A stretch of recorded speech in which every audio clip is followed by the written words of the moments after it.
حضرت عمر رضی اللہ تعالی عنہ کا زمانہ ہے، جب یروشلم فتح ہوا، حضرت ابو عبیدہ بن جراح رضی اللہ تعالی عنہ حضرت عمر کو دعوت دیتے ہیں کہ آپ مدینے سے چلیں اور یروشلم میں پہنچیں۔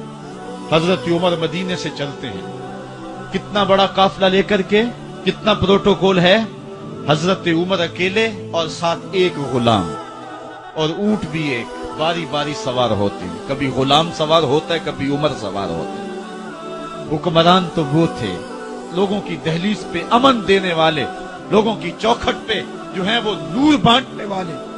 آج کے حکمرانوں نے تمہیں رمضان المبارک کے اندر لوڈ شیڈنگ کا پیکج دیا ہے، اور آج بچے بھی تڑپ رہے ہیں اور جوان بھی سسک رہے ہیں، اور ماہ سیام میں جن اذیتوں میں قوم کو مبتلا کر دیا ہے وہ کسی سے مخفی نہیں ہے۔ اور تمہیں میں حضرت عمر کی کہانی سناؤں۔ حضرت عمر دن کو تخت حکومت پہ بیٹھتے تھے، اور ان کا تخت کو سونے زبرجد کا نہیں تھا، مسجد نبوی کی چٹائی تھی، اور سارا دن وہاں بیٹھ کے لوگوں کی باتیں سنتے، اور جب رات کے اندھیرے گہرے ہوتے عمر بھیس بدل کے مدینے کی گلیوں کا گشت کرتے۔ کہا تمہارے گھر سے دھواں نکل رہا ہے اور بچے رو رہے ہیں، ان کو کھانا کیوں نہیں دیتے؟ کہنے لگی عمر کی جان کو رو رہی۔ عمر کے پاؤں تلے سے زمین نکل گئی۔ کہا کیا ہوا؟ کہا 3 دن سے ہمارے ہاں کھانے کے لیے کچھ نہیں ہے، روزانہ بچے روتے ہیں، اور میں ہنڈیا کے اندر پتھر ڈال کر کے نیچے سے آگ ڈالتی رہتی ہوں کہ بچے انتظار کر کر کے سو جائیں گے، کم وقت سو بھی نہیں رہے، اور وہ پتھر پکیں گے بھی کیا، اور میں عمر کی جان کو رو رہی ہوں۔ حضرت عمر کا کلیجہ دہلنے لگا، فوراً پلٹے واپس بیت المال میں آئے، گھی کا ایک کنستر لیا، آٹے کی بوری لی، مرچ مسالہ جات بہت کچھ اٹھایا، اپنے کندھے پہ رکھا، بوری اپنی کمر پہ لا دی۔ عمر بیت المال سے نکلے تو آپ کے خادم اسلم نے دیکھ لیا، آگے بڑھا، کہا میرے آقا میں اٹھاتا ہوں۔ عمر کی آنکھوں میں آنسو ہے۔ کہا اسلم قیامت کے دن میرا بوجھ اٹھا لو گے؟ کہا قیامت کے دن تو اپنا اپنا بوجھ اٹھانا پڑے گا۔ کہا عمر کو آج اپنا ہی اٹھانے دو۔ حضرت عمر وہ گھی کا کنستر اور وہ آٹے کی بوری سر پہ اٹھائے ہیں، اور اس خاتون کے گھر جاتے ہیں اور دستک دیتے ہیں۔ وہ جب دیکھتی ہے اس کی جان میں جان آ جاتی ہے۔ کہا جلدی جلدی آٹا گوندو، اور عمر سبزی کاٹنے لگ جاتے ہیں۔ حضرت عمر رضی اللہ تعالی عنہ سبزی تیار کر دیتے، ادھر آٹا گند جاتا ہے، اور پھر اوپر چولہا رکھا جاتا ہے، چولہے کے اندر آگ رکھی جاتی ہے، وہ کھانا پکانے لگتی ہے، آگ بجھتی ہے۔ تاریخ نے لکھا ہے آگ بجھنے لگتی ہے، عمر جھک کر کے پھونکے مارتا ہے، عمر جھک جھک کے پھونکے مارتا ہے۔ کھانا پک گیا اور بچوں کے سامنے کھانا رکھ دیا، بچے کھا رہے ہیں۔ اب بچے رو رو کے نڈال ہو چکے تھے۔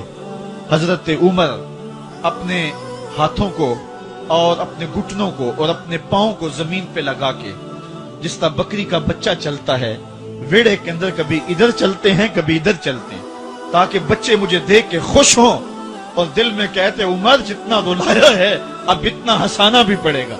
تو کبھی عمر امیر المومنین، یہ میں کسی آج کے جو ہے وہ لوگوں کے ووٹوں پہ منتخب ہونے والے حکمران کی کہانی نہیں سنا رہا، میں اس عمر کی کہانی سنا رہا ہوں جو 23 لاکھ مربع میل کا حکمران ہے، آدھی دنیا کا بادشاہ ہے۔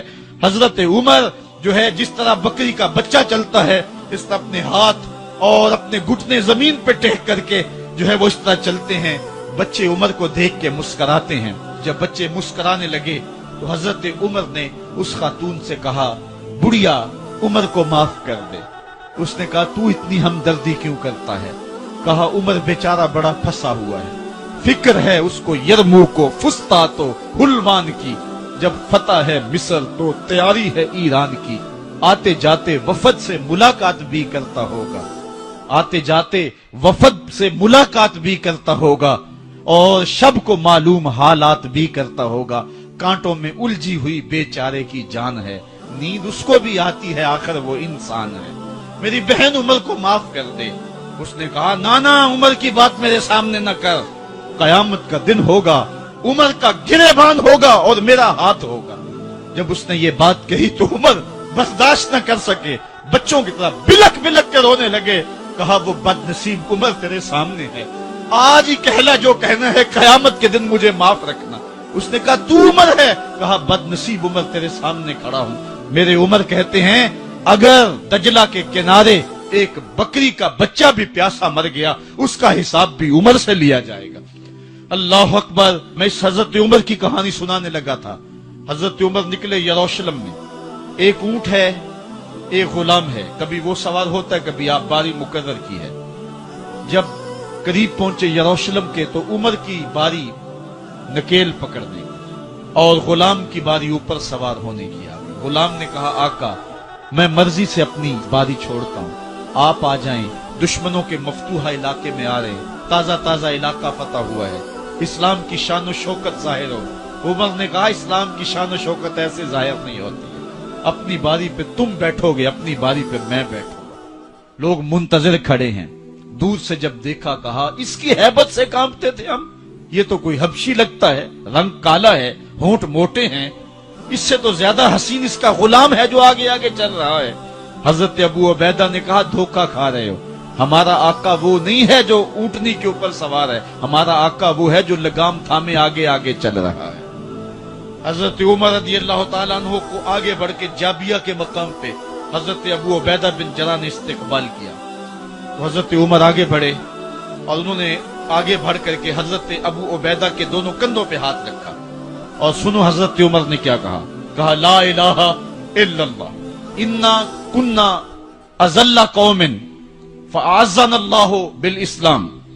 کہا کہ لا الہ الا اللہ، اے ابو عبیدہ بن جراح ہم ایک ذلیل قوم تھے اور اللہ نے ہمیں اسلام کی وجہ سے عزت عطا کی ہے، اور میں تمہیں ایک تاریخ ساز بات کہنے لگا ہوں، اور وہ یہ ہے کہ جب تک ہم اس عزت والے اسلام کے دامن کو تھامے رہیں گے ہماری عزت قائم رہے گی، اور جب اسلام کے علاوہ کسی اور جگہ سے عزت ڈھونڈیں گے تو رسوا کر کے رکھ دیے جائیں گے۔ یہ ہے وہ خلاصہ جو حضرت عمر نے امتوں کے عروج و زوال کا بیان کیا ہے۔ اس امت کو جو خیرات ملی ہے تخت و تاج کی، وہ پینٹاگون سے نہیں ملی، وہ واشنگٹن سے نہیں ملی، وہ وائٹ ہاؤس سے نہیں ملی، وہ محمد عربی کے جوڑوں کا صدقہ ملی ہے۔ اس لیے جب ہم نے اسلام سے انحراف کیا، پاکستان حاصل کیا گیا تھا، پاکستان کا مطلب کیا؟ لا الہ الا اللہ۔ ہم نے اس نعرے کو چھوڑ دیا ہوا ہے، ہم نے انحراف کر دیا ہے۔ آج ہماری نظریں مغرب کی طرف لگی ہیں کہ تخت و تاج اس سے نصیب ہوتے ہیں، اور دنیا کے اوپر ہم رسوا ہو کے رہ گئے۔